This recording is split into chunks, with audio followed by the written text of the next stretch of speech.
কুয়াকাটায় সূর্যোদয় ও সূর্যাস্তের লীলাভূমিতে পর্যটকের ভিড় চোখে পড়ার মতো। এই বন্ধে হোটেল মোটেলগুলো ইতোমধ্যে অগ্রিম বুকিংয়ে ব্যস্ত। হোটেল শিকদার রিসোর্টের পরিচালক আলামিন খান জানিয়েছেন, ২৬ ডিসেম্বরের মধ্যে কোনো রুম খালি নেই। হোটেল গ্র্যান্ড প্লাসিডের পরিচালক মোহাম্মদ মারুফ হাসান বলছেন, তাদের হোটেলের ৮০% বুকিং ইতোমধ্যে হয়ে গেছে এবং বাকি কক্ষগুলো শীঘ্রই বুক হয়ে যাবে।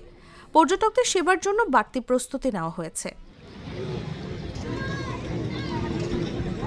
লাখো পর্যটক আগমন করবে এই আশাতে মনিটরিং টিম গঠন করা হয়েছে। খাবারের মান, পরিমাণ এবং সঠিক মূল্য নিশ্চিত করা হচ্ছে।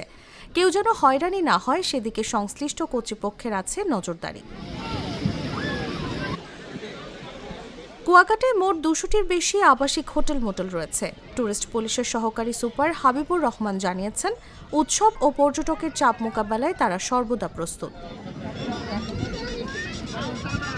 স্বাভাবিক ২০ থেকে ২৫ হাজার পর্যটক ধারণ ক্ষমতা থাকা কুয়াকাটায় এবার লাখের বেশি পর্যটকের আগমন হতে পারে বলে আশা করা হচ্ছে। তাই ব্যবসায়ীরা এবং নিরাপত্তা বাহিনী বাড়তি প্রস্তুতি নিয়েছেন, যাতে পর্যটকরা সুন্দরভাবে কুয়াকাটা উপভোগ করতে পারেন।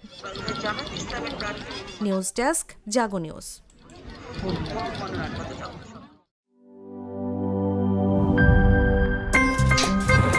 আমার একটা স্মার্ট সিদ্ধান্তে 25% গ্যাসের খরচ কমেছে। ভাবছেন কিভাবে?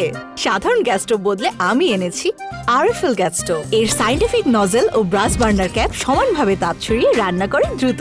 তাই গ্যাসও বাঁচায় 25%, টাকাও বাঁচে 25%। আরএফএল গ্যাস স্টোভ নিরাপদ ও গ্যাস সাশ্রয়ী।